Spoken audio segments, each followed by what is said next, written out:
ფასების სტაბილურობა არის ეროვნული ბანკის ფუნქცია. იმის წარმომადგენელი საერთოდ ამ კომისიაში არ ყავთ. ანუ ესეც აჩვენებს თუ რამდენად ფარს. დამატებით ღირებულების გადასახადი ხო ემატება. ხო? დისტრიბუცია ხო რაღაცა უნდა მოიგოს. გერმანიაშიც ხო ემატება, კაცო ხა. გერმანიაში ემატება გადასახადი ეჭვებს უფრო მეტი იქნება იქ გადასახადები. ისე მთავარ მაღაზიის ქირა უფრო ძვირი იქნება გერმანიაში. დენის გადასახადი უფრო ძვირი იქნება. ხელფასები სუპერმარკეტებში უფრო მეტი იქნება გადასახდელი. ანუ უფრო მეტი ხარჯია. ხდი?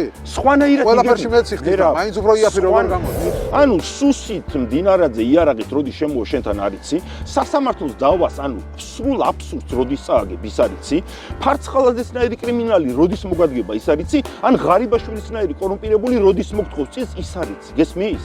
ამიტომ ზდიან ბეროვან დღევანდელი ვითარება, აი დღეს როცა ვლაპარაკობ ჩვენ ამ თემაზე, ხვალ და ზეგ იქნება სანაწყო 11%-იანი ეკონომიკის ნახევარზე მეტი მოდიოდა იმ ქონებაზე, რომელიც დაუბეგრავად შემოიტანა ბიძინა ივანიშვილმა საქართველოში 200 მილიონი გადასახადი არ გადაიხადა და ქართველებს უთხრა რომ თქვენ გამდიძრთ.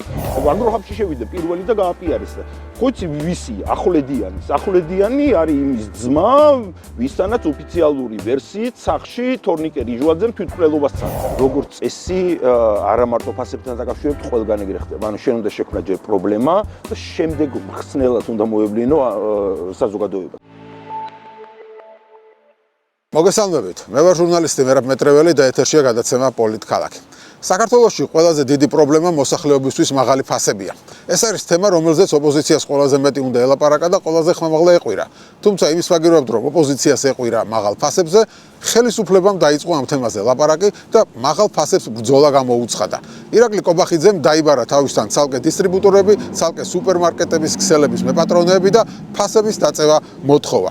ოპოზიცია ამბობს, რომ ასეთი მეთოდებით ბრძოლა შედეგს ვერ გამოიღებს და პირიქით შეიძლება საერთოდ დეფიციტი მივიღოთ ქვეყანაში. რას ფიქრობს ოპოზიცია ხელისუფლების ახალ ინიციატივაზე? ამ თემაზე ვისაუბრებთ დღეს გადაცემაში და ჩვენი სტუმარი იქნება პარტია ფედერალისტების წევრი თენგო კირთაძე.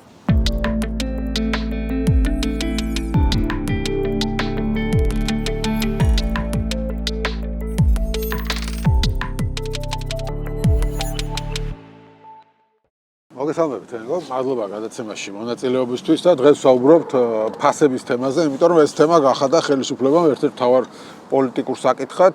ის რაზეც ოპოზიციას უნდა ეყვირა, რომ მაღალი ფასებია, თვითონ ხელისუფლება აყვირდა და თვითონმა შემოგთავაზა მოგვარების ასეთი გზა. შექმნა კომისია, თან რამდენიმე სამთავრობო ცალკე, საპარლამენტო ცალკე, პლუს სუსმა საქმე აღძრა და როგორც ბოლოს გავიგეთ, საერთოდ სუსის წარმომადგენლები და ფინანსური პოლიციის წარმომადგენლები ერთად შევიდნენ დიდ სუპერმარკეტებში. და ნახეთ აგე რომ შეხვედრაზე, ერთ-ერთი შეხვედრის შემდეგ აგროჰაბის დირექტორმა თქვა, რომ კიო, ფასების დაწევა შესაძლებელია. ანუ აღმოჩნდა, რომ შესაძლებელი ყოფილა სუსის ძალით ფასებზე ზემოქმედება და რას ფიქრობ ამ თემაზე? ხო, იარაღით ბევრ რამეზე შეიძლება ზემოქმედება. ბინას რო კიდე და იარაღი დაგადო, შეიძლება არა მხოლოდ ფასი დამიკლო, არამედ საერთოდ უფასოდაც გადმომიფორმო. დაახლოებით გავს რაღაცას ხედავთ ჩვენ და ჩემი აზრით ძალიან მნიშვნელოვანია, ზოგადად მნიშვნელოვანია სწორი კუთხიდან დაუპირისპირდეთ ყოველთვის სამთავრობო პროპაგანდას, იმიტომ ხნო პოლიტიკა დაინტერესებულია არა მარტო საქართველოში, არამედ ზოგადად დასავლურ ქვეყნებშიც, რომ ახასიათებს, რომ ის თავისი შეცდომები არ გამოაჩინოს, არამედ სხვა მიზეზებს დააბრალოს და ავტორიტარულ რეჟიმებში, ისეთი როგორც ბიძინა ივანიშვილის რეჟიმია, განსაკუთრებით მნიშვნელოვანია სწორი კუთხიდან დავარტყა და შენ რო თქვი, რომ ოპოზიციას უნდა ეყვირაო, ოპოზიცია ფასებზე წყვიროდა, მაღალ ფასებზე წყვიროდა და სისტემურ კორუფციაზეც წყვიროდა. სისტემური კორუფცია უკვე დაადასტურეს თვითონ რა. ეხლა უნდა მივიყვანოთ იქამდე, რომ მათი არასწორი პოლიტიკის შედეგად ის ეკონომიკური ვითარება, რაც ქვეყანაში გვაქვს, ესეც დაადასტურა. ანუ რაში მდგომარეობს პრობლემა? ფასს წარმოებაზე ზოგადად მოქმედებს უამრავი ფაქტორი, რა, ასეულობით ფაქტორი მოქმედებს. ეხა რაზეც ქართული ოცნება აპელირებს კობახიძის გამოსვლა, რომ თითქოს დისტრიბუტორები, რიტეილები, რაღაც შეთანხმება შეიძლება არსებობდეს, რაც განსაზღვრავს მაღალ ფასს. ეს შეიძლება იყოს პრობლემის, ანუ მთლიანი ფასს წარმოების ჯაჭვის 5%. და თუმცა შეიძლება იყოს, ხო? შეიძლება იყოს, მაგრამ აი ხა მივალ მაგამდე რა. საბჭოთა კავშირი ხო გახსოვს? აი ჩვენ დაახლოებით ერთ თაობის ხალხი ვართ და ბოლო პერიოდი მაინც გვახსოვს მაღაზიებში პროდუქტები არ იყო. ტალონებზე იყო, ტალონებზე იყო, ანუ დეფიციტი იყო, ხო? მაგას ქვია დეფიციტი, საქონელზე იყო დეფიციტი. ეხა რიტორიკული კითხვა, ეს დეფიციტი საბჭოთა კავშირის სისტემის და გაუმართავი ეკონომიკური მოდელის ბრალი იყო თუ იმ მაღაზიის დირექტორის, რომელმაც შეიძლება რამდენიმე პროდუქტი დახსქვევით გაყიდა. ხო? ანუ სისტემური მოწყობის ბრალი იყო დეფიციტი, რასაც შემდეგ მაღაზიის დირექტორის იყენებს, რომ რაღაც 2 კაპიკი თავისით გააკეთოს. როგორც კი სისტემურად ეს პრობლემა მოგვარდებოდა, ანუ თავისუფალი ვაჭრობა იქნებოდა და ფასებს სახელმწიფო არ განსაზღვრავდა და სხვა ეკონომიკურ მოდელზე გადაიწყობოდა საბჭოთა კავშირი, მაშინვე აღმოიფხვრება დეფიციტი, იმიტომ რატომ უნდა იყოს მაღაზიაში დეფიციტი. იგივე სისტემა, იგივე პრობლემა გვაქვს დღეს პროდუქტებთან დაკავშირებით საქართველოში. ანუ რა არის?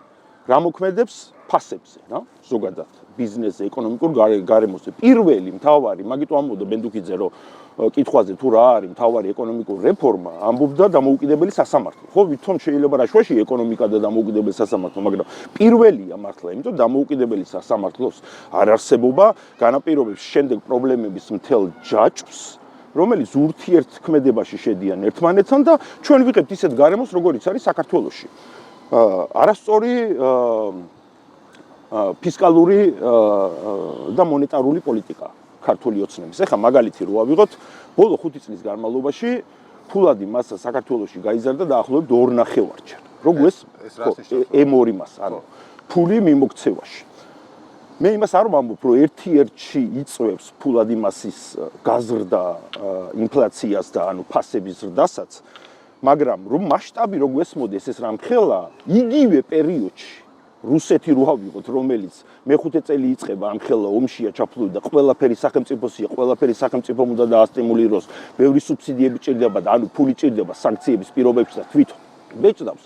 იგივე პერიოდში რუსეთში არის გაორმაგებული მხოლოდ, ანუ რო შევადაროთ. ამაზე ჩვენთან 2.5, ანუ უფრო მეტად გაიზარდა ვიდრე რუსეთში. ეს არის მათ შორის ერთ-ერთი ფაქტორი, იმიტომ თუ ბევრი ფულია მიმოქცევაში, ეს გარკვეულწილად მოქმედებს ფასებზეც. ის ადამიანი, რომელიც ამაზე პასუხისმგებელია, ანუ მისი მანდატი ფასების კონტროლი ვისიც არის, კონსტიტუციურად და ორგანული კანონით საქართველოში განსაზღვრული და საქართველოს მოქალაქეები თვეში 38,000 ლარს ხელფას უხდიან. ნათია თურნავა იმ კომისიაშიც კი არ შეიყვანეს. ეროვნული ბანკის ხო, წარმოგიდგენია რა სიგიჟია მე რა? ანუ ფასებთან დაკავშირებით შექმნეს კომისია და ვისი უფლება მოვალეობა პროცესში კონსტიტუციაშიც კი წერია ხო და მაგას ეროვნული ბანკის ერთადერთი ეგ არის მთავარი ფასების სტაბილურობა, ანუ პირდაპირ წერია ფასების სტაბილურობა არის ეროვნული ბანკის ფუნქცია. 38,000 ლარს უხდით და ასობით მილიონს ხარჯავს ბიუროკრატიულ ხარჯებში ეროვნული ბანკი. მის წარმომადგენელი საერთოდ ამ კომისიაში არ ყავთ. ანუ ესეც აჩვენებს თუ რამდენად ფარსია. ანუ შეიქმნა რაღაც კომისია, რომ ამ კომისიამ იმ ბიზნესებთან, რომელთა უდიდესი ნაწილი, ან ქართული ოცნების ბიზნესი, ან ქართულ ოცნებასთან აფილირებული და მისი შემომწირველია, რომელიც ღიად, ანუ ფორმალურად სწორადაც აფინანსებს ქართულ ოცნებას და გაცილებით მეტი შავათმი აქვს საერთო კასაში, რაც აქვს პარტიული. ფასების პრობლემა ზოგადად.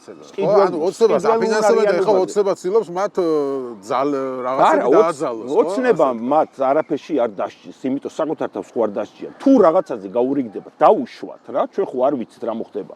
იარაღით როცა ვიღაცა დაგადგება, შეიძლება რაღაცაზე დაგელაპარაკოს, რაღაცა დაგაკლებიოს, რო აჩვენოს, ანუ პიარულად ეს რო გაყიდოს, მაგრამ მეორე ჯიბიდან რა ტენდერს მიცემს, რა სუბსიდიას, რა ახალ კანონის ხვრელს შემოიღებს, ირიბათ რო ფული მიცეს, ამას ჩვენ ვერ გავიგებთ. ამიტომ შეიძლება იქ საერთოდ ძალობა არსებობდეს, რომელიღაცა ბაზრის მოთამაშებში, რომ ანუ გაუგორონ ეხა კობახიძეს და ბიძინა ივანიშვილს და თქვათ, რომ აი სამთავრობოს სწორი მუშაობის შედეგად აღმოიფხვა პრობლემები და რაღაც რომელიღაცა ბრინჯის სახეობა, რასაც ჩვენი მოქალაქეების აბსოლუტური უმრავლესობა ისედაც არ მოიხმარს, არ 15 ლარიან ბრინჯზე მაღალი ფასია ვიდრე გერმანიაში რო არ დარებენ 15 ლარიანი ბრინჯის მომხმარებელი საქართველოს შეიძლება იყოს 2%. საქართველოში აბსოლუტური უმრავლესობა მოიხმარს 5-6 ლარიან ბრინჯს. იმიტომ მივდივართ ეხა მეორე მთავარ კომპონენტზე, იმიტომ როდესაც მიწოდების მხარეს უყურებთ ჩვენ ყოველთვის, რომ აი ვამბობთ მიწოდების მხარი არის, რომ აი საზღვარი გადმოკვეთა, რა ემატება იქ შემდეგ დისტრიბუტორმა თავის ხარჯი დაამატა, იქ დამატებითი ღირებულების შემოსავალი.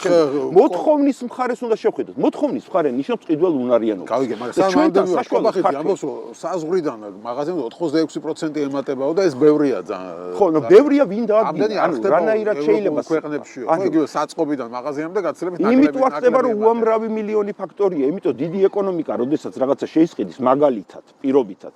ჩვენ შევისყიდით ერთი და იგივე მწარმოებელთან, ხო? შენ გინდა 1000 ერთეული პროდუქტის და მე მინდა 100000. ეს იმას ნიშნავს, რომ მე თუ 100000 შეუკვეთავ, ფასს თითო ერთეულში მივიღებ ლარნახევას და შენ თუ 1000 შეუკვეთავ, მიიღებ 3 ლარად. ანუ უკვე განსხვავება გაქვს შესყიდვის მომენტში, სხვადასხვა ფასია. პლუს მილიონი კომპონენტია, რომელსაც შენ საბაჟო გადასახადი ემატება. ანუ 87% ფასნამაზე რო ლაპარაკობ, საბაჟო გადასახადი რო ემატება. შენ საბაჟოს გადასახადის გამოკლებით. არა, საზღვართან რომ მოვა ხო, დამატებითი ღირებულების გადასახადი ხო ემატება, ხო? დისტრიბუციამ ხო რაღაცა უნდა მოიგოს. გერმანიაშიც ხო ემატება, კაცო ხა. გერმანიაშიც ემატება გადასახადი ეჭვებს უფრო მეტი იქნება იქ გადასახადები.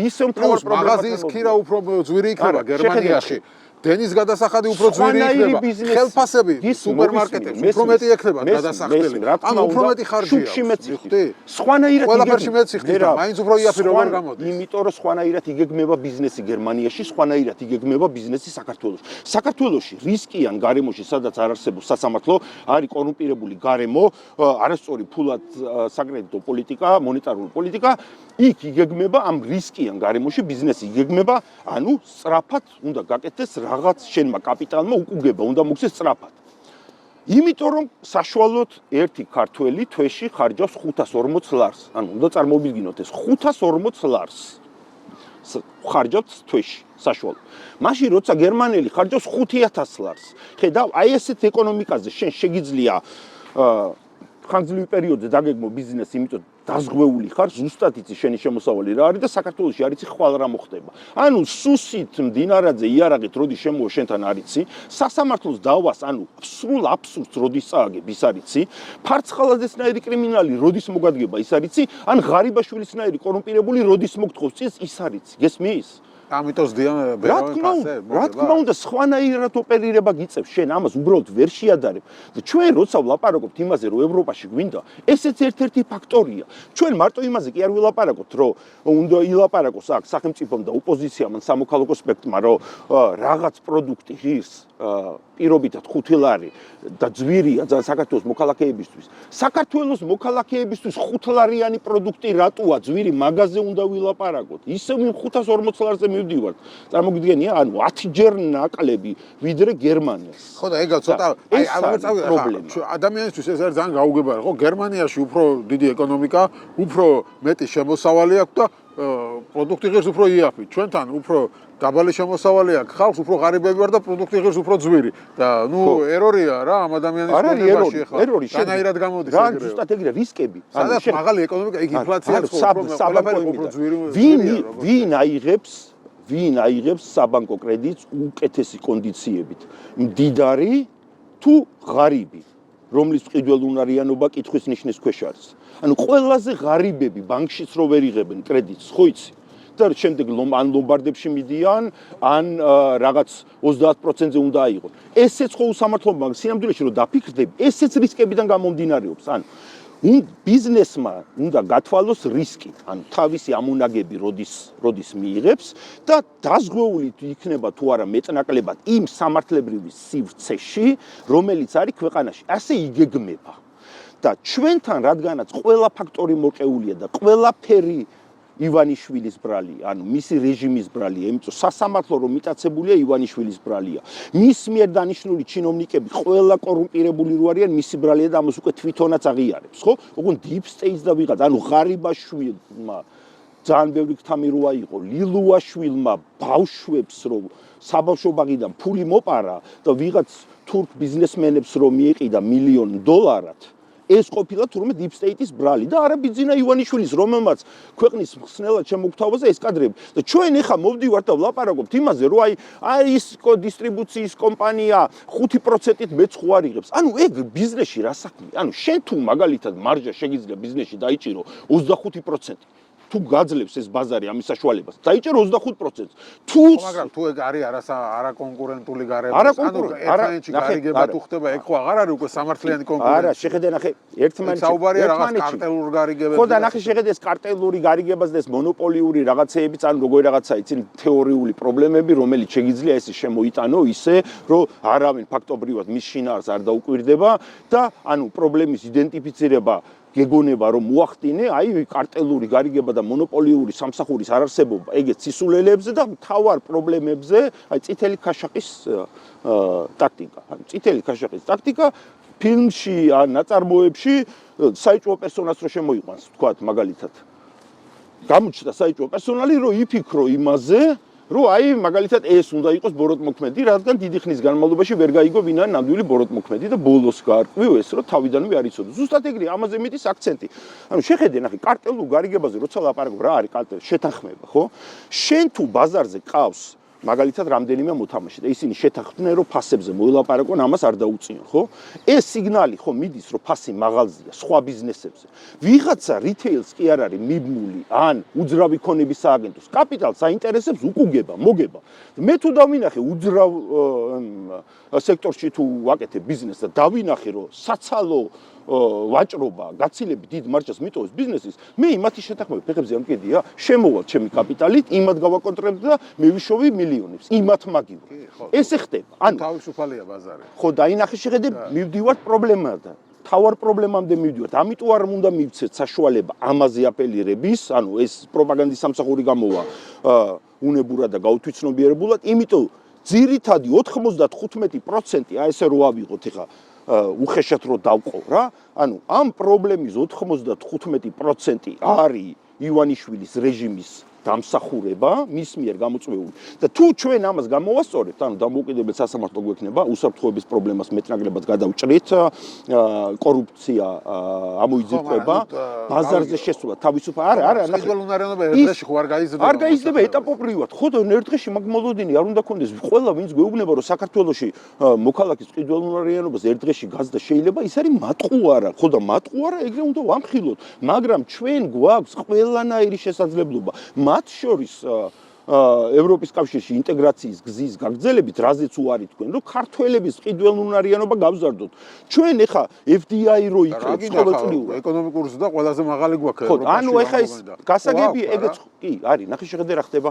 ეს ნაწილობრივ ცოტ-ცოტა ილექება საქართველოს მოქალაქეების ჯიბეებში, ანუ ცოტ-ცოტა ილექება, მაგრამ ძირითადი არის, ანუ კორუფციულ გარემოში შემოდის ზუსტად ისეთი კაპიტალი, რომელსაც სწრაფი უკუგება ჭირდება. ამიტომა ოფშორების კანონებს ვიღებთ, ამიტომ იქ რაღაცები ოქროს შემოტანაზე DGG-ს გაუქმება. ანუ ხო ხტები რა სეგმენტზე არის გათვლა ჩვენთან. ეხლა ოფშორს თუ აკეთებ საქართველოში, დაახლოებით უნდა იცოდე როგორი კაპიტალი შემოვა. იმიტომა ბიტკოინების ქარხნები რო გახდა საქართველოში რაღაც საინტერესო, იმიტომ რომ ესეთ კაპიტალს ჭირდება, რომელსაც უნდა სწრაფი უკუგება. ეს ტოვებს, ანუ აქ თანაზომიერად განაწილებაზე ისედაც არ არის, მაგრამ რჩება, არ ვიცი, 1000, 2000, 3000 ადამიანის ძირითადი მოთამაშეების, ვინ სისტემაზე არის ჩამოკიდებული მათ ჯიბეში და მოქალაქეებზე ხო ეხლა ცოტა მეტი ტურისტი თუ შემოვა. შორის კობახიძე იმედის ეთერში, რომ აი ეკონომიკური ზრდა გვაქვს მაღალია, მაგრამ მოსახლეობაზე არა ესახება, იმიტომ რომ ფასებია მაღალიო და ვერ გრძნობენ ამასო, ანუ ფასები უფრო სწრაფად გარბის, ვიდრე მათი შემოსავალი იმატებსო და ამიტომ უნდა მივხედოთ ფასებს. ზუსტად მაგათი გამოწვეულია, ანუ ფასებს კი არ უნდა მიხედონ. კობახიძე ის კორუფციული სისტემა, რის მსახურადაც აქცია ბიძინა ივანიშვილმა, აი მაგაზე უნდა ილაპარაკოს, მაგრამ კობახიძე ხა ამაზე ხო არ ილაპარაკებს, ანუ გამორიცხულია ქართულმა ოცნებამ, მართლა არსებითი პრობლემები, რომელიც გვაქვს და რომელიც ტოვებს საქართველოს მოქალაქეებს სიღარიბეში, ის გამოასწოროს. არა თუ გამოასწორებს. დღევანდელი ვითარება, აი დღეს როცა ვლაპარაკობ ჩვენ ამ თემაზე, ხვალ და ზეგ იქნება სანატრელი. რატო? თუ ეს რეჟიმი არ შეიცვალა. იმიტომ იზოლაციის სპირალი უფრო ნეგატიურ შედეგებს მოიტანს ამ ქვეყნისთვის რა. გაცილებით ნაკლები კაპიტალი, რომელიც აი სწორედ რაღაც დაგეგმარებით არის შემოსული სამუშაო ადგილების შექმნით და არა უბრალოდ ის, რომ მაგალითად ბიძინა ივანიშვილმა ოფშორული კანონი, რომელიც მიაღებია, გამოიყენა და ჩვენ გაგვეზარდა ეკონომიკური ზრდა. ანუ შეხედე რა ნონსენსია, 2025 წელს იანვარში ვქონდა ორნიშნა ეკონომიკური ზრდა. და ამ 11%-იანი ეკონომიკური ზრდის ნახევარზე მეტი მოდიოდა იმ ქონებაზე, რომელიც დაუბეგრავად შემოიტანა ბიძინა ივანიშვილმა საქართველოში და თავისი კომპანიების აღრიცხვაზე შეიტანა. ეხლა წარმოვიდგინე, რა ქნა 200 მილიონი გადასახადი არ გადაიხადა და ქართველებს უთხრა, რომ თქვენ გამდიძრდითო. ესა ნონსენსი ამ ეკონომიკური ზრდის. პლუს ფული აისახა ეკონომიკაში, მაგრამ ბიუჯეტში არ შევიდა. ხო, ბიუჯეტში არ შევიდა და ქართველებს ეუბნება რომ დიდრდებიო შენ. ანუ ხო ხედავ ნონსენსი. ამიტომ ეს სისტემა საგარეო საქმეთა სამინისტროს სპიკერმა მარია ზახაროვამ თქვა, რომ საქართველოს რო ეგეთი ეკონომიკური ზრდა აქვს, ჩვენ რუსეთის დამსახურებაა დიდწილად.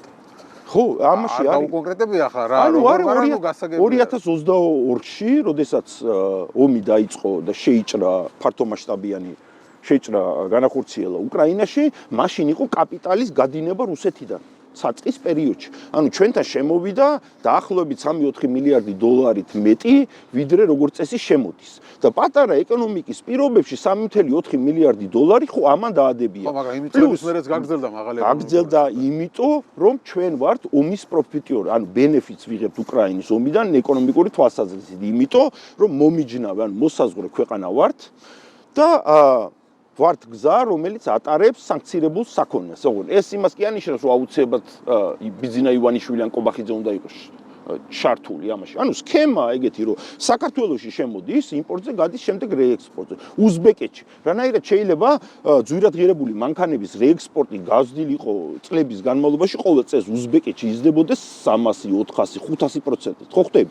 და შემდეგ უზბეკეთის სახსტატის მონაცემები რო აიღო, ჩვენგან გასული უზბეკეთში რეექსპორტზე მანქანების 95% უზბეკეთში დანიშნულების ადგილზე კი არ ჩადის. ანუ გზაში ვიხდება გადანაწილება და ხო ვიცით სადაც გასაგები. ამით შენ ძალაუნებურად სარგებელს იღებ, რა თქმა უნდა, ხო? ანუ ეს გზები რო ხა გადმოლაგდა აქეთ მხარეს, ანუ ეს ომის ბენეფიტი მიიღეს. არაფერი არ გაუკეთე, პირიქით ყველაფერი გააფუჭეს, მაგ თვალსაზრისით. არასწორი ფისკალური და მონეტარული პოლიტიკა ქონდა, ფული ბეჭდეს ბევრი, რამაც მცირედით ასევე გამოიწვია. აი, ემორი გაიზარდა რომ ამბობ, შენ ბეჭდის გამო გაიზარდა თუ უბრალოდ სესხები პროცენტი ხო, ანუ მათ შორის, ანუ როგორი რაღაცა იცი, რომ ეროვნული ბანკი თავის იმაშუება, ნუ კერძო ბანკებით შემდეგ სესხებს რო გაცემენ, ეს რეფინანსირების განაკვეთით შემდეგ ეროვნული ბანკი აწუდის ლიკვიდობას, ანუ კერძო ბანკსაც შეუძლია, რა თქმა უნდა, ემორი მასის გაზრდა ამ თვალსაზრისით. თუმცა, ნუ გარემო შეიმაშვება რა, ანუ ეგეთი კაპიტალი როგორც კი შემოვიდა, ეს იწვევს ძალაუნებურად. ამიტომ არ მithქვამს, რომ ანუ ემორი მასის გაზრდის ბრალია ყველაფერი, არა, მაგრამ ეს არის ერთ-ერთი ფაქტორი. ისიც რომ სახელმწიფო მაგალითად სუბსიდირებას აკეთებს ისეთი სფეროების, ანუ ეხლა როდესაც ხედავს, რომ იზოლაციაში მიდის, უფრო მეც დაიწყებს რაღაც სფეროების სუბსიდირებას, ანუ სააგენტოს თუ რაღაცას რო ეხა ცენტრალური სააგენტო რაღაც შესყიდვებისთვის. აი ეგეთ სიგიჟეების გაკეთებას დაიწყებენ, ხო? ჩვენ გვახსოვს ეგეთი სააგენტოები ზიმბაბვედან, გვახსოვს ვენესუელადან, გვახსოვს არგენტინიდან, ანუ პერონისტებმა არგენტინაში გონი არ ვიცი, სიმდიდრით მეხუთე ქვეყანა, 5-ე შედიოდა მსოფლიოსი არგენტინა, ხო? და 10 წლეულების განმავლობაში პერონისტები იქამდე მიიყვანეს ესეთი მდიდარი ქვეყანა, რომ გადარეული ლიბერტარიანელი ბენზომეთი ხერხით ქუჩაში რო დადიოდა ის გახდა საჭირო. ანუ ის აირჩია ხალხმა, რომელიც არგენტინის კულტურაში და წარმოდგენაში საერთოდ არ ჯდებოდა. ხო, მაგიტო ამბობდნენ, რომ მას არანაირი შანსი არ აქვს, მაგრამ იქამდეა მისული უკვე გარემო, რაც პოლიტიკამ დამართა. და ჩვენთან ამას ემატება უდიდესი საგარეო რისკები, გაცილებით დიდი, ვიდრე არასწორი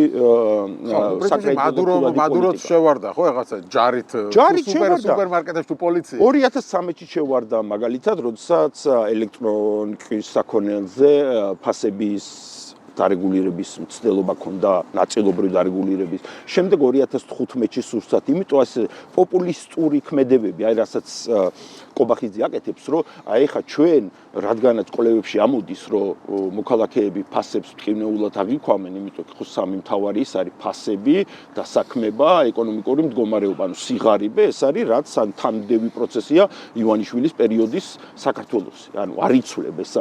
ამას როგორღაც მაგრამ როგორ უნდა უშუალოს, ანუ თვითონ ხუყავთ ეკონომიკური მრჩეველები. ხო იციან, ეს კი არ არის ხა რაღაცა საიდუმლო, რაზეც მე ვლაპარაკობ. ეს არის ეკონომიკური ანაბანი, ანუ რა არის საჭირო იმისთვის, რომ შენ კეთილდღეობა, რეალური კეთილდღეობა გაზარდო ქვეყანაში. ეს ხო იცის. რეალური კეთილდღეობა როგორ უნდა გაზარდოს? რა ქნას ეხა, იმას რა ქვია, მანუჩად ცაცუას, ჩინჩალაძეს, მურუსიძეს უთხრათ დამოუკიდებელი იყავით, ანუ სასამართლო გაანთავისუფლოს? დასავლეთში ინვესტორებთან ჩავიდეს, რა პირით ჩავიდეს, რომელი დასავლელი ინვესტორი სერიოზული შემოვა დღის მდგომარეობით საქართველოში, როდესაც ამ ხალხს აბრალებს ქართველების გაჟღლეტვა გინდოდათ და ომში გვითხრებდითო, ხო? ანუ თვითონ ჩაუჭრა ქვეყანას ის შესაძლებლობები, ინტეგრაციის პროცესი, ეს ყველაფერი ჩაუჭრა თვითონ და ეხლა ჭირდება რაღაც გამოსავალი აქედან ვიღაცას ხო უნდა დააბრალოს შენ? ხო, მაგრამ ჩვენ ხედავთ თვითონ, ანუ დისტრიბუტორებიც და საცალო ვაჭრობის ქსელების ერთმანეთს აბრალებს, ანუ არ ვარყოფენ პრობლემას. უბრალოდ ამბობენ, რომ ისინი უმატებენ, ესენი ამბობენ, რომ ისინი კეშბეკებს გვახდევინებენ და რაღაც ძალიან ახალართულ სისტემაზეა საუბარი. მე გასაგები ახალართულია, დახელში რომ რაღაც პროდუქტი დადოს დახელზე, იმაში ცალკე ფულს ახდევინებენ და შენი მაღაზია ეს ზრდის ფულს. კი, გასაგებია შენი მაღაზია როცა არის შენ შეგიძლია რაღაც წესები დააწესო, გამიგი, ანუ შენთან სახში ხო, ყველა მაღაზიას რატო აქვს ერთნაირი წესი თუ კონკურენტია, ერთმანეთის კონკურენტები თუ ერთნაირი წესი არის, შეიძლება მოდელი ერთნაირი, მაგრამ წესებში განსხვავება მოლაპარაკების საგანია. ანუ შენ თუ რაღაცა პროდუქცია შემოგაქვს, ჩემთან ისეთი, რომელიც მე უფრო მჭირდება, შენ კეშბეკთან დაკავშირებით მე უფრო შეღავაც მოგცემ. მაგრამ შენ თუ შემოგაქვს ისეთი პროდუქცია პირობითად, რომელიც ჩემთან ძირითადად დაღზე იდება და ადგილს წამართმევს და ყურადღებას და ხარჯი მექნება და ნაკლები პროფიტი მექნება, აქედან იყიდება კარგად. ანუ შერეული კალკულაცია, ანუ ხო იცი საცალო ვაჭრობაში როგორია შერეული კალკულაცია, შენ გაქვს პროდუქტები, რომელიც იყიდება კარგად, მაგრამ ასორტიმენტი უნდა კონდეს დიდი, იმიტომ ასორტიმენტით იზიდავ ადამიანს. მე რო საყიდლებზე გავდივარ, შეიძლება 15 დასახელების პროდუქტი მინდა და არ მინდა 15 მაღაზიაში ვიარო, ხო? ლოგიკურია. მინდა ერთ მაღაზიაში შევიდე 15-ვე იქ ვიყიდო. ამ 15-დან 5 შეიძლება ისეთი პროდუქტია, რომელიც კვირაში ერთხელ იყიდება, მაგრამ დახელზე უნდა იყოს. ხო, ეს შერეული კალკულაცია უნდა თამაში ახდევინოს ფულს მომწოდებელს. ხო, რაღაც დახელზე იდოს. რაღაც ბიზნეს მოდელი, ამას არანაირი მნიშვნელობა არ აქვს. ყველა ბიზნესში რაღაც მოდელი. ხო, მაგრამ შენ ამ კი ძალიან უამრავი რთული კონსტრუქციები არსებობს ბიზნესში. მაგრამ იქ, სადაც გარემო თავისუფალია, არსებობს სასამართლო. იმიტომ სულ უნდა დაუბრუნდეთ ამ თემას, რაც ქართული ოცნების და ივანიშვილის პირადად ბრალია და რაც დამართა ამ ქვეყანას. სადაც სასამართლო არის თავისუფალი. რისკები არის ბიზნესისთვის შედარებით დაბალი. ეროვნული ბანკი სიგიჟეებს არ აკეთებს, მთავრობა ამდენ სუბსიდიებს არ განახორციელებს და ფულს არ ფლანგავს და ყველა თელ სისტემაში, თელ ვერტიკალში ყველა კორუმპირებული და კრიმინალი არ არის. ფარცხალაძეები, ღარიბაშვილები, ლილუაშვილები და ასე შემდეგ.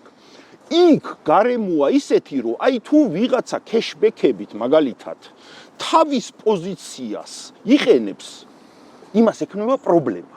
ხვდები? ანუ ექნება ხელისუფლება უქმნის პრობლემას. ხო, ეხა ხელისუფლება უქმნის როგორ პრობლემას? იცი რომ ესე თუ გაგრძელდა, ეგ ადამიანები დღეს რო ამბობენ, რომ დაკლების პოტენციალიო, რომ გამოვიდნენ, რომ დაალაგდნენ რა. და ეგენ შეიძლება აგროხაბში სუსტი შევიდა. ხო და რამდენიმე თვე შეიძლება თქვა რომ კენედი მე მოვკალი რა. ანუ პრობლემა არ არის რაღაც იარაღიანი ხალხი მოგიგზავნი, იმიტომ რომ დავდგა შოუ. რა თქმა უნდა გააკეთებ ამას. ეხლა აგროხაბში შევიდა, კარფურში რატო არ შევიდა? შეიძლება შევიდნენ, რამდენიმე მაღაზიაში შევიდნენ, ვერ გეტყვი ზუსტად. ხო, არა, კარფურში არ შევიდნენ, ანუ ბიძინა ივანიშვილთან არ შევიდნენ. სამაგროდ შევიდნენ აგროჰაბში. აგროჰაბი ვისია? კარფური ხო ბიზნესი არ არის, ბიზნესი არის რაღაც მე მგონი აქციონერი სათავო ოფისში სადღაც. მისი ხო, თვითონ აქ საქართველოში მე მგონი ბიზნესი არ არის. ქართულ ბანკიც არ არის ბიზნესი. გამიგე? ანუ ხო ხტები, ანუ შენ ფორმალურ რაღაცას იმაშვები ეხლა. თუმცა ვიცით რომ ქართულ ბანკი ბიზნესი. ხო და ნუ ეგრე ეხა იმ კარპუზზე და ჰაიდელბერგ ცემენტზე და ბევრ ბიზნესზე, ვითომ რომ ბიზნესები საქართველოში არ აქვს და სინამდვილეში ყველგან მისი ინტერესები. ეხლა აგროჰაბში შევიდა პირველი და გააპიარეს და ხო იცი ვისია? ახვლედიანის. ახვლედიანი არის იმის ძმა, ვისთანაც ოფიციალური ვერსიით სახში თორნიკე რიჟვაძემ თვითმკვლელობა სცადა. რა მაგის ძმის არის აგროჰაბ. ან პირველი ვისთანაც მივარდა. რატომ მივარდა? ხო და ნუ რავი თავისი ისინი აქ რატო დაიწყეს ახლა იმათ დაჭერა რა, ნუ შიდა კლანური დაპირისპირებაც ჰქონდათ, ვიღაცების სამაგალითოდ უნდა დაისაჯა ბიძინა ივანიშვილს, იმიტომ ჩათვალა რომ მოატყუეს, ან ისი არ უყვარდათ, ან მასთან დაკავშირებით სიმღერა არ იმღერეს, ეგ თვიმე. აი ესეთი სისტემა ქმნის სწორედ აი ამ ყველაფერს შესაძლებლად. და აი ესეთი სისტემა ამიტომ არის ძალიან მნიშვნელოვანი, რომ ჩვენ არ უნდა მივცეთ აი ამ სერიოზული პრობლემიდან, იმიტომ ეს არის სერიოზული წნეხი მათზე, ხო? ანუ მათ შორის ავტოკრატია, ტირანია ხო არ არის ჯერ. ავტოკრატიას ჭირდება ან დეზინტეგრირებული მოქალაქე, ან ისეთი მოქალაქე, რომელსაც შეიძლება არ უყვარდეს ეს ავტოკრატი, მაგრამ მის წინააღმდეგ აქტიურად პროცესში არ ჩაერთო. ანუ რაღაცა უნდა მისცეს, ხო? ხო, მაგრამ ევროინტეგრაციას ხო ვერ აწევს. დააყლებინებს რეალურად, ხო, ხა გულებს დაიწერს. გასაგებია, სანამ პარალელურად იძახის რომ აგერ ოპოზიციო პირიქითო მაღალი ფასების ხარეს. ხო და ნუ ამას უნდა დაუპირისპირდეთ მე ეს ხა მარტივი საქმეა თუ ხო არ მომობთ ანუ კომპლექსური თემა და სწორი ახსნა საჭირო და ნუ სწორი ახსნა მოსახლეობას ხო დიდ ნაწილს ხა ეს ეკონომიკური რაღაცა თეორიების გარკვევა უჭირს ხო? მან იცხედავს რომ შეხა ხელისუფლება ლაპარაკობს ფასებზე და თან მოქმედებს და ოპოზიცია გამოვიდა და პირიქით იცავს თითქოს ამ ეკონომიკურ მოდელს თუ ბიზნესს იცავს და ესე მიაწოდა მე პროპაგანდამ რომ აი ჩვენ ფასების წინააღმდეგ ვართ და ოპოზიცია მაღალი ფასებისკენ არის. მესმის რომ მასშტაბის ეკონომიკა შეიძლება ყველამ ვერ გაიგოს საქართველოში და ეს არც არის აუცილებელი, მაგრამ ის რომ სასამართლო დამოუკიდებელი არ არის, ამაზე უნდა ვისაუბროთ და ამას გაიგებთ. ის რომ ღარიბაშვილი კორუმპირებული, ამაზე უნდა ვისაუბროთ. ის რომ ლილუაშვილი ფულს ვიპარავდა, ამაზე უნდა ვისაუბროთ. თვითონ დაიჭერეს. ხო და მაგაშის ქულები თვითონ დაიჭერეს. რა ხო ხედავ ვიჭერ ეს მაგალითი ზუსტად აჩვენებს იმას თუ რა სიყალბეა ფასების პროპაგანდა, რასაც აკეთებენ. ანუ პრობლემა თვითონ მაგათი შექმნილი იყო. ვინ არის ღარიბაშვილი და ლილუაშვილი, ვინ იცნობდა საერთოდ? ანუ ბიძინა ივანიშვილმა შექმნა პრობლემა და მე შემდეგ ვითომ ბიძინა ივანიშვილმა მოაგვარა ეს პრობლემა. კობახიძე, მდინარაძე და ესენი ზუსტად იგივე ინსტრუმენტები არიან, მანამ სანამ ის ბიძინა ივანიშვილს ისინი ჭირდება, როგორც კი არ დაჭირდება, იგივენაირად მოისურვის, ან შეიძლება უფრო ცუდად მოისურვოს. და სწორედ ეს არის, ამაზე უნდა ვისაუბროთ და არა იმაზე, რომ ეხა 5%-ით მეტია რჩება დისტრიბუციას თუ ნაკლები რჩება დისტრიბუციას. არასწორი კუთხია ეს. ეს თემა დიწილად, ანუ ნორმალურ ქვეყნებში, რო ამბობ, რატო არ არის ეს მაგალითად სხვაგან ესეთი დიდი თემო. იმიტომ რომ ის 95%-იანი მთავარი არსებითი პრობლემა რაც არის გამომწვევი, აი ამ პრობლემის რაზე ჩვენ ვსაუბრობთ. როცა იმას ალაგებ, ესეც ლაგდება შემდეგ. ანუ შემდეგ თავისუფალი კონკურენცია და ბაზარი ღია, ანუ შესვლა შეუძლია ბევრს და კაპიტალი ძალიან მარტივად როცა მიიღებს სიგნალს, რომ აქ რაღაც არასწორი ხდება, ვიღაცეები კარტელურად გარიგდნენ და ფასი მაღალი დაიჭირეს, სხვა კაპიტალი შემოვა და ამათ გააკოტრებს ძალიან ჩვეულებრივად. ხო, კი ბატონო, რო შევაჯამოთ მაშინ ახლა ეს საუბარი ჩვენ რაზეც ვისაუბრეთ, რა გამოდის რომ ფასები ამ შემთხვევაში როგორც თქვენ ამბობთ, არის ხელისუფლების ბრალი და თვითონვე ხელისუფლება ებრძვის თავისუფლად შექმნილ პრობლემას. კი, როგორც წესი ეს არის დასკვნა? ხო, როგორც წესი არა მარტო ფასებთან დაკავშირებით ყველგან ეგრე ხდება. ანუ შენ უნდა შექმნა ჯერ პრობლემა და შემდეგ მხსნელად უნდა მოევლინო საზოგადოებას. ყველა ავტოკრატი, ტირანი ესე იმაშუება რა, თვითონ შექმნიან პრობლემას და შემდეგ არის ახსნელი რომ აი გავითვალისწინეთ ჩვენ მოქალაქეების რაღაცა შფოთვა წუხილი და ამიტომ ვებძვით ამ ბოროტ ბიზნესის წარმომადგენლებს. თან იმ ქვეყანაში, სადაც დემოკრატიის დიდი ტრადიცია არ არსებობს და განსაკუთრებით სკოლის პერიოდიდანაც ფინანსურ-ეკონომიკური საბაზისო განათლებას არ ვაწვდით ჩვენ შვილებს, ხო? ცოტა მარტივია მტრის ხატის გამოკვეთა და ბიზნესთან დამოკიდებულება საქართველოში, ხო იცი, მეწარმეობის ტრადიცია არ არის, ბოროტი ბიზნესი, ბოროტი ბანკები და სწორედ ამაზე დაჯდა, იმიტომ რომ ურთულესი პრობლემა, რომელიც მათ აზიანებს, გადაიტანოს ის არის სხვაგან. ხო, მაგრამ თქვენი პროგნოზი როგორი იქნება ხა? შეძლებენ ფასების დაწევას თუ ვერ შეძლებენ რეალურად? ნუ არ ვიცი რა აქვს განზრახვა, ანუ მათ შეუძლიათ თეორიულად ყველაფერი ამ შემთხვევაში გააკეთონ. ან ბიზნესი შეიძლება გაუძალიანდეს თქვაც, რომ იმიტომ როგორი რაღაცა იცი, რომ ეს რო იყოს 500 მილიონიანი სეგმენტი ბიზნესის. რა ვიტყოდი, რომ საერთოდ შეიძლება გაანულებიონ, რომ თქვა, რომ აი ხედავ სუსი რა მაგარი მამუკა მდინარაძე რა მაგარი ტიპი ყოფილა, იარაღი ჩევიდა და ყველაფერი უფასო 500 მილიონი რო იყოს. მაგრამ ეს სეგმენტი არის 20 მილიარდიანი, უფრო დიდი. ხო ხვდები? ანუ 20 მილიარდიანში შენ რამდენიმე პროცენტების აქეთ-იქით თამაში რო დაიწყო, უკვე ძალიან დიდ თანხაზე ადიხარ და შემდეგ ესენი ხო უნდა გადააზღვიო, ან უნდა უთხრა რომ იმიტომ შემდეგ ვერ მოგიტანს შენთან რაც მოქონდა რა, ის ატკატები ხო უნდა გადაიხადოს ამათმა. ის ოფიციალურად რაც ქართულ ოცნებას აძლევენ 60 და 100.000 თუ 120.000, მართლა 120.000 ხო არ აძლევენ. თავის წილს იღებს ყველა, მაშინ იმ წილიდან მოაკლებს. ან რაღაცა შემდეგ დაპირდება და ეტყვის რომ მოდი ეხლა იმისათვის, რადგან მე თამასა მაღლა ავწიე, მოდი რაღაც კონკრეტულ ბრენდის პროდუქტებზე საჩვენებლად კარგი რო იყოს რომ დამიწიე, რომელსაც ისედაც ნაკლებად მოიხმა საქართველოს მოქალაქეები, მაგრამ გასაპირებულად კარგი იქნება, დამიწიე რაღაც 2 ლარით, 3 ლარით ან რაღაცა, ჩვენ გამოვაცხადეთ ამ დიდ გამარჯვება და ის დანაკლისი რაც ქონდა აგინაზღაურებს სხვა გზით. მაგათია რა, ერთი ჯიბიდან მეორე ჯიბეში უნდა გადაიტანოს. ხო, მაგრამ მოსახლებაში უნდა ყოფილი დარჩეს. ხო, ამიტომ უნდა ვილაპარაკოთ ბევრი. იმაზე თუ რა არის სწორი, რა იწვევს ამას და რა გველის თუ ბიძინა ივანიშვილის რეჟიმი დარჩება აქ. ეს საუბარი და ეს პრობლემა, რაზეც ჩვენ დღეს ვსაუბრობთ, იქნება მონაგონი. რატო? იმიტომ რომ სრული იზოლაციის პირობებში, ანუ რუსეთთანაც კი არაფერი არ ექნება იმ კაც სავაჭრო. ანუ ხო წარმოედგინა ვითომ რომ მე შუაში ვიქნები და ვევაჭრები აქ, ჩინეთი მეყოლება იქ, რუსეთი აქეთ მაინც დასავლეთის ინტერესები. ანუ დასავლეთი ჩაიხსნა სრულად, ანუ დასაბალანსებლად ვერაფერს ვერ იყენებს, ჩინეთს ხო ხედავ აგერ ქართული ქათმის შესყიდვასთან დაკავშირებით მემორანდუმზე მოაწერა ხელი მეორჯერ ჩასვლის შემდეგ, ანუ დაცინეს ჩინელებმა. იმიტომ ჩინეთს ევროპიდან და ამერიკის შეერთებული შტატებიდან იზოლირებული საქართველო რა თქმა, ანუ ჩინეთის პოლიტიკა რა არის? გზები, სავაჭრო ურთიერთობები. აქ შუაში მე რო წარმოდგენა მქონდა, რომ რაღაც აქტივში შემოვდივარ, რომელმაც შეიძლება გამიიოლოს ჩემი აბრეშუმის გზის პოლიტიკის განხორციელება ევროპასთან და მწყიდველ უნარიან ამერიკის შეერთებულ დასავლურ ბაზრებთან, უცებ ვიღაც ბიძინა ივანიშვილი გამოჩნდა. ანუ მისთვისაც საინტერესო არ ხარ, ანუ რითი უნდა ევაჭროს რუსეთს? ის ვინც რუსეთს ვერ ევაჭრება, ის ვერაფრით, ხო? ის გაიმეორებს საქართველოს ისტორიის გამეორების საფრთხეს, წინაშე აყენებს თითოეულ მოქალაქეს.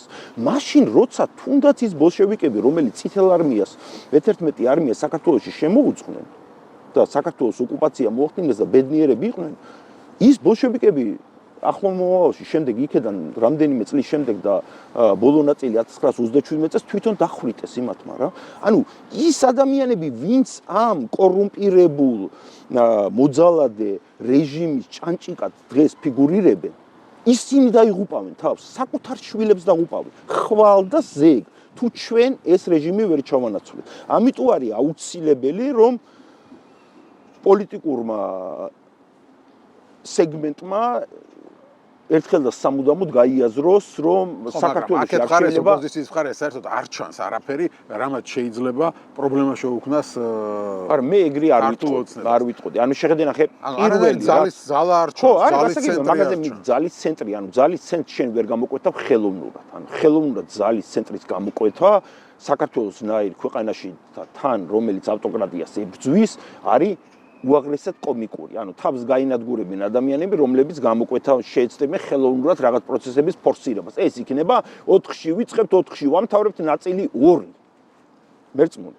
ამიტომ ბუნებრივი პროცესია ეს და ოპოზიციაში, ეხლა რა კონსულტაციებიც გვაქვს და საუბრები, მე ვხედავ, რომ ძალიან ბევრ პროტაგონისტს, ანუ სუბიექტს, ოპოზიციურ პოლიტიკურ სუბიექტს ეს აქვს გააზრებული. ეს არის ძალიან მნიშვნელოვანი. ანუ პრობლემის გააზრება არის პირველი სწორი ნაბიჯი, რომელიც შეიძლება გადადგმოთ, რომელსაც აქამდე არ ვაკეთებდით. ამის ირგვლივ და ჩვენ პოლიტიკურ სპექტრს გვაძლიერებს ის წინააღმდეგობა მოქალაქეების უპრეცედენტო, რასაც ვხედავთ ამ ქვეყანაში, სადაც ადამიანებმა თვითონ განგვისაზღვრეს ჩარჩო.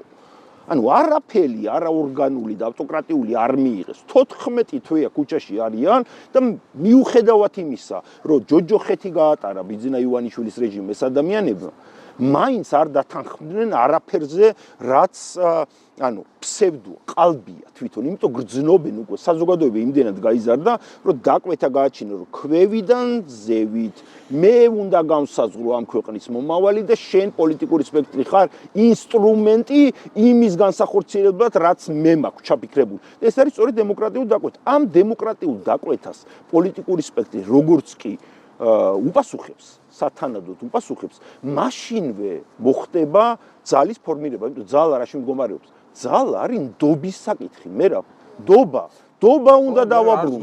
ხო, უნდა დავაბრუნოთ ახლა. სწორად როცა მოიქცევი, მაშინ დაბრუნდება ნდობა. არ არის მარტო არის ერთიანობა და ვერანაირი ერთიანობა ვერაზოს არ არის ეს მარტო ლაპარაკი. იქ ვერ შედგება, ხო?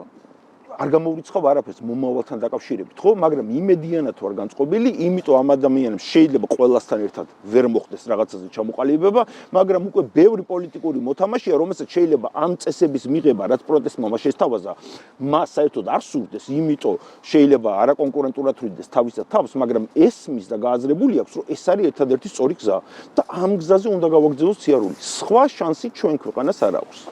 რავი, უბრალოდ ბევრი დროც არ აქვს. ხო, ნუ ეგრე არ ვიტყვი. რომ მალე 2028 წლის არჩევნებიც მოვა, ამდენ ასე იმას რა. ბევრი დრო არ გვაქვს, რას ნიშნავს? შენ უნდა აკეთო, რაც არის სწორი.